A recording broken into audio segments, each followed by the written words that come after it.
Story 1. The Haunting of Hollow Creek Cabin. Emma Whitfield was a renowned author known for her gripping mystery novels.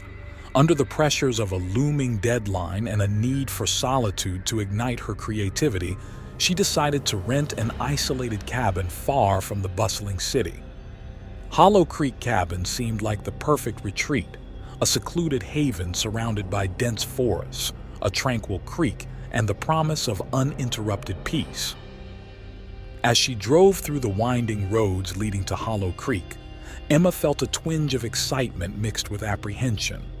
The locals in the nearby town of Havenwood had given her peculiar looks when she mentioned where she was staying. One elderly man in particular had grabbed her arm with surprising strength and whispered, "That cabin ain't right. Best you turn back now, miss." Emma had brushed off his warning as mere superstition. She was not one to believe in ghost stories. Yet as she approached the cabin, a sense of unease settled over her. The cabin stood in a small clearing, its wooden structure weathered by time and neglect. Ivy clung to the walls, and the windows seemed like dark, hollow eyes watching her every move. She parked her car and stepped out, the sound of gravel crunching under her feet breaking the eerie silence. The air was thick with the scent of pine and damp earth. As she unlocked the door and stepped inside, she was greeted by a musty odor and a cold draft that seemed to come from nowhere. The interior was sparse but sufficient: an old fireplace, a worn-out sofa, a small kitchen, and a bedroom with a rickety bed. Emma unpacked her belongings, trying to shake off the feeling of being watched. She set up her laptop on a rustic wooden desk by the window, hoping the view of the forest would inspire her. As night fell, she settled into bed, determined to start fresh the next day. But sleep did not come easily. She was jolted awake by the sound of footsteps echoing through the cabin. Her heart pounded as she strained to listen. The footsteps were slow and deliberate, moving closer to her bedroom door. Emma grabbed her phone and turned on the flashlight, shining it around the room. There was no one there. The next morning, Emma dismissed the incident as her imagination running wild. She spent the day writing, trying to immerse herself in her work. But as night fell again, the strange noises returned: footsteps, whispers, and a low, guttural growl that seemed to reverberate through the walls. Emma explored the cabin, hoping to find a logical explanation. In the dim light of her flashlight, she noticed something she hadn't seen before: odd symbols carved into the wooden beams and furniture. They were intricate and unsettling, like something out of an ancient ritual. Determined to uncover the truth, Emma delved into the cabin's history. She visited the local library and spoke to the town's historian, Mr. Grayson. He revealed that the cabin had a dark past.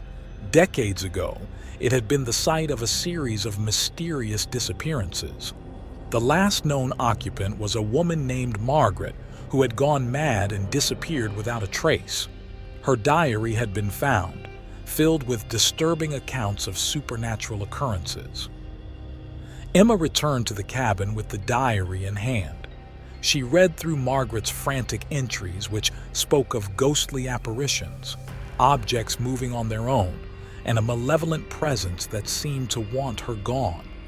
As Emma read, the cabin grew colder, and the feeling of being watched intensified. The paranormal activity escalated in the following days. Objects flew across the room, doors slammed shut on their own, and Emma saw ghostly figures out of the corner of her eye.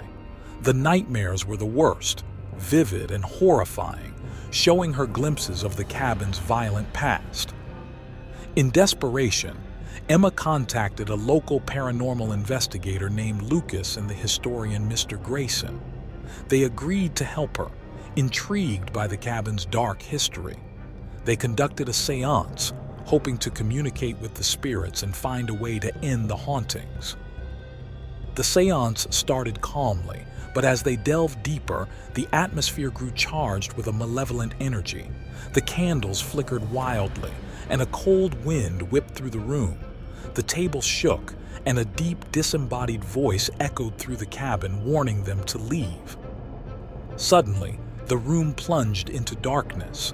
Emma felt an icy hand grip her shoulder, and she screamed. Lucas and Mr. Grayson tried to calm her, but the entity was furious.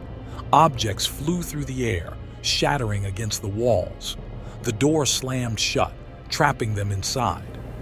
Emma's mind teetered on the edge of madness. She saw Margaret's ghostly figure, her eyes hollow and filled with despair. The malevolent presence seemed to feed on their fear, growing stronger and more aggressive. Emma knew they had to escape before it was too late. In a desperate bid for survival, they broke a window and climbed out. The entity tried to stop them, but they fought their way through, emerging into the cold night air. They ran to the car and sped away, leaving the cursed cabin behind. Emma barely escaped with her life, but the experience left her scarred. She could still hear the whispers and see the ghostly figures in her dreams. Hollow Creek Cabin remained a place of darkness and terror, waiting for its next unsuspecting victim. Story 2: The Curse of Blackwood Manor. Jonathan Reed was a dedicated historian with a keen interest in uncovering the mysteries of his family's past. His latest research led him to Blackwood Manor, an ancient Gothic mansion that had been in his family for generations. The manor was notorious in the local town of Ravenswood for its eerie history and the mysterious disappearance of Jonathan's great-uncle Charles, who had owned the manor before vanishing without a trace. Determined to uncover the truth, Jonathan decided to spend a week at Blackwood Manor. As he drove through the dense forest leading to the estate, a sense of foreboding settled over him. The manor loomed in the distance, its spires piercing the sky like dark talons. Shrouded in mist, it looked like something out of a nightmare.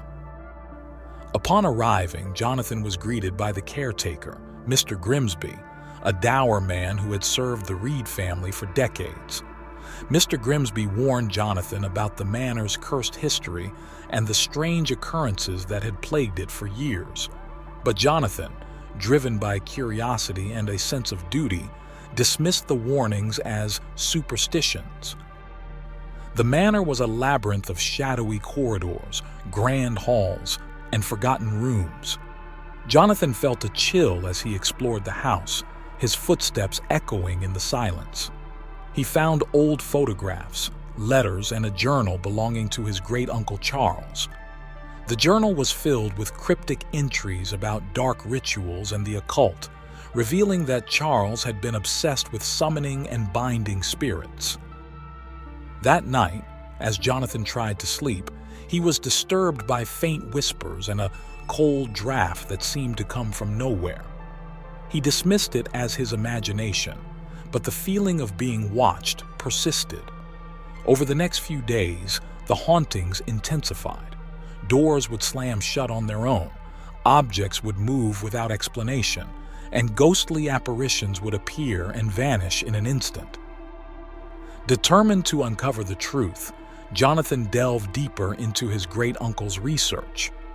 He discovered an old book hidden in the library, filled with descriptions of ancient summoning rituals and the legend of a malevolent spirit bound to the manor. According to the book, the spirit could only be banished by a ritual performed under a blood moon. Jonathan contacted Dr. Evelyn Harper, a renowned paranormal investigator who had studied the manor's dark history. She arrived at Blackwood Manor with her equipment, eager to assist in uncovering the truth. Together, they performed a ritual to communicate with the spirits, hoping to find answers. But the ritual went terribly wrong. The room grew cold, and an oppressive darkness enveloped them. The candles flickered wildly, and a deep, malevolent voice echoed through the room, warning them to leave. Jonathan's mental state began to deteriorate as the hauntings became more personal and violent. He saw his great-uncle's ghost, a gaunt figure with hollow eyes, warning him to leave before it was too late. The nightmares were relentless, showing him visions of Charles's last days and the dark rituals he had performed. Determined to end the curse, Jonathan decided to perform a final ritual to banish the malevolent spirit. Dr. Harper tried to dissuade him, fearing for his safety, but Jonathan was resolute. As the blood moon rose, Jonathan and Dr. Harper gathered in the grand hall, surrounded by the symbols and artifacts described in the book. The ritual unleashed the full fury of the entity. The room shook violently, and a cold wind whipped through the hall, extinguishing the candles. A dark figure materialized before them, its eyes glowing with malevolence. Jonathan recited the incantation, his voice trembling. The entity shrieked, a sound that pierced through the night and lunged at them. In a life-or-death struggle, Jonathan and Dr. Harper fought the entity with everything they had. The air was thick with a malevolent energy, and the walls seemed to close in around them. Just as Jonathan thought they were doomed, the entity was suddenly pulled back, its form dissipating into the shadows.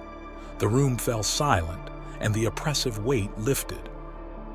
Exhausted and battered, Jonathan and Dr. Harper barely survived the encounter.